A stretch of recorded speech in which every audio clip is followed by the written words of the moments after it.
da Richthofen, que eu acho que é um caso dos que eu já presenciei até agora, assim, de acompanhar, presenciar não, mas acompanhar, é um dos casos mais bizarros, né? Porque ela ajudou a matar os próprios pais.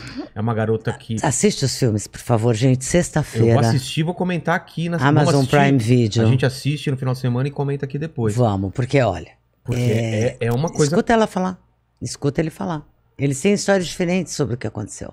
Caramba. E na época, eu não ouvi tanta... Engraçado, que a gente já estava tão massificado. Então vamos para ela agora, a gente falou do Nardoni. Como você entra nesse caso da Richthofen? Esse caso são as coincidências que não existem, né? Eu estava fazendo um estágio, porque eu não conseguia saber como era a perícia no Brasil.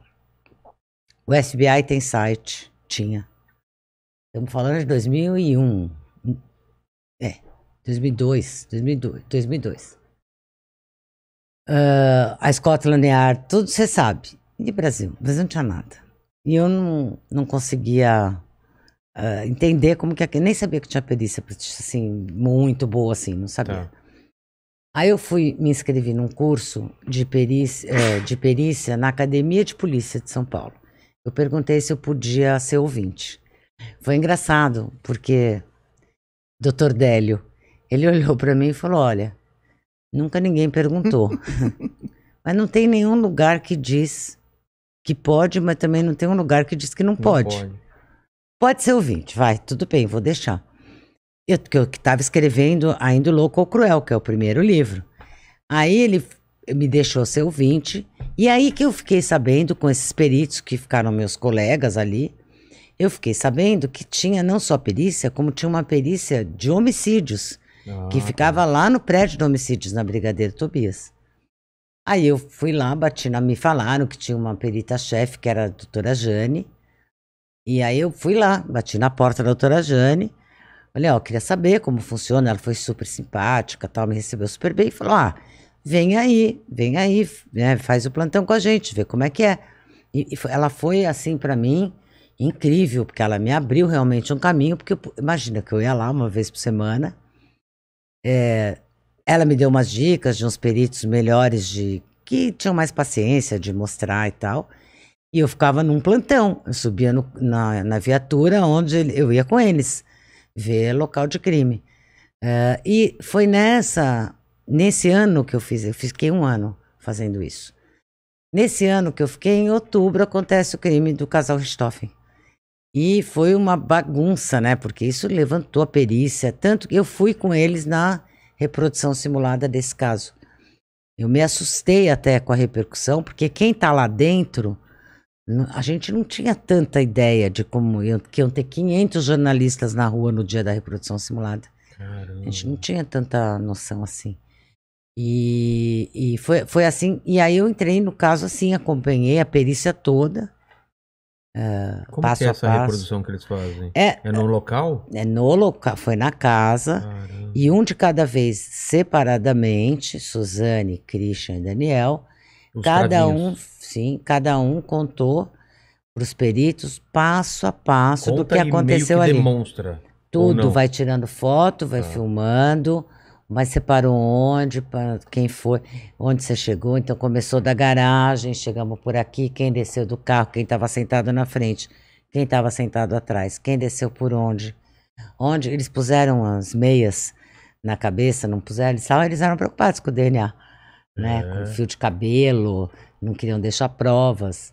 Então Era tem pra tudo, parecer um assalto. se reconstrói passo a passo. E aconteceram coisas estranhas lá, porque, por exemplo, o Daniel é muito emotivo.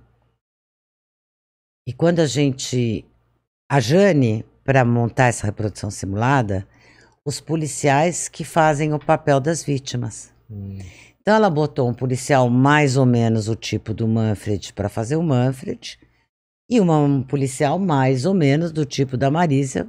São os pais. São os pais que ficaram já deitados na cama. Então o Christian e o Daniel não viram a cara deles. Certo. E aí mostraram que a Suzane já tinha mostrado, eles também mostraram que ela acendeu a luz do corredor, o que deixava o quarto um pouco escuro ainda. E aí eles entraram com o bastão, a perícia tinha feito um bastão de papelão, né, para eles mostrarem como foi. E o Daniel, então, entrou, mostrando que ele foi pro lado do Manfred. E aí, cara, acendeu a luz. E quando ele viu o policial, que era parecido com o Manfred, cara, ele começou a passar mal, começou a chorar, começou a passar mal e respira e não consegue. E olha a perita ali, os peritos do lado de calma, respira. O cara que Reviveu. Reviveu. E aí você sabe que a gente até rezou um Pai Nosso, todo mundo deu as mãos, porque ia interromper, ele não ia conseguir continuar. O cara desesperou. Então você vê que a reprodução, porque uma coisa é você imagina que um crime dura segundos, minutos, é pouco, né? É rápido, mas na reprodução simulada não é. Para. Até onde? Para. Clique, clique, clique. Aí você fez o quê? Andou para lá, para, clique. Então, é muito vagaroso e realmente traz à tona um momento muito mais prolongado, uma memória muito mais prolongada. Caramba, e fizeram com os 3? Fizeram com os 3 em separado. E foi o único que desabou, os outros? E os outros não desabaram. O Christian, eu fiquei muito impressionada que a perna dele tremia tanto no começo, que a calça dele tremulava, assim, que nem uma bandeira no vento, sabe? Caramba. Tava bem nervoso. E ela é uma coisa estranha, assim, porque ela... muita gente fala frieza, né? Mas eu não ia... É uma distância. É como se ela estivesse contando uma história que não é dela. É muito longe, assim. A perita Jane pergunta para ela... Fala assim, me conta o que aconteceu naquele dia. E ela sempre quer tirar 10, né? Ela é a melhor aluna do planeta. Aí ela pergunta assim, mas quer que eu comece da onde contar? Daquele dia de manhã? Pode começar daí, do dia de manhã.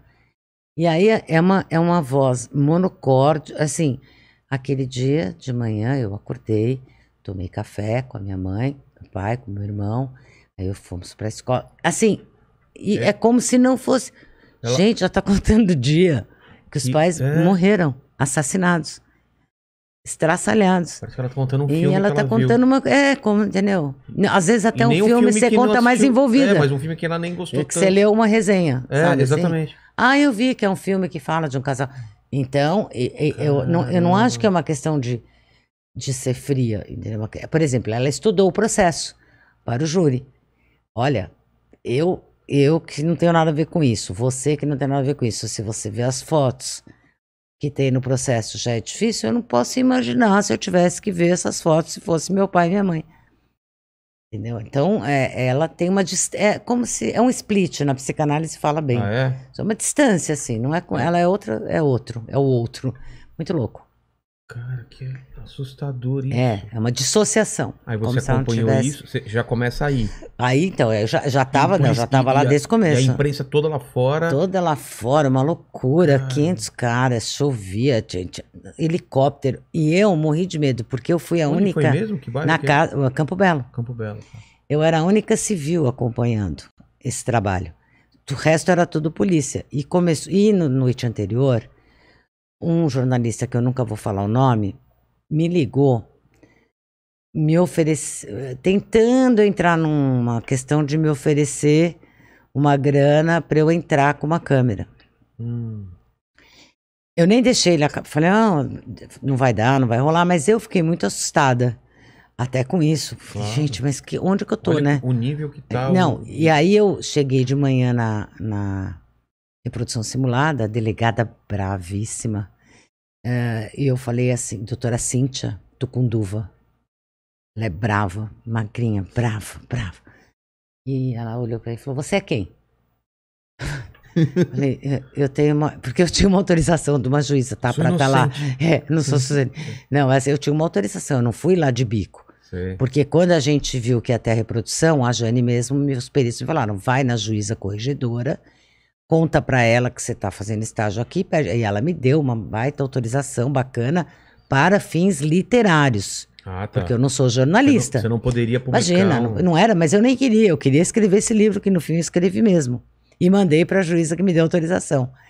Então eu mostrei, eu tremia, né, minha autorização, daí eu falei, doutora, eu queria falar com a senhora, eu tive um telefonema ontem, e eu tô com medo, porque se alguém filmar alguma coisa, eu quero que a senhora me revista. Pra saber que não fui eu. Cara, essa mulher, o quê? Chamou um perito, falou, pode revistar todos os homens e mulheres para esse quarto. Levou todas as mulheres, todo mundo tirou a roupa. E aí os helicópteros da mídia, você imagina? E a gente, assim, tinha que arrumar um quarto que fechasse a janela de tantos helicópteros de todas as TVs. Uma doideira da imprensa, uma doideira. Mas eu tirei uma roupa com prazer ali. Estamos lá. Você pensou bem, porque se vazasse, era eu. A maior suspeita. A única civil lá. Então, aí não, ninguém tinha. Tudo bem, tudo ótimo. Seguimos.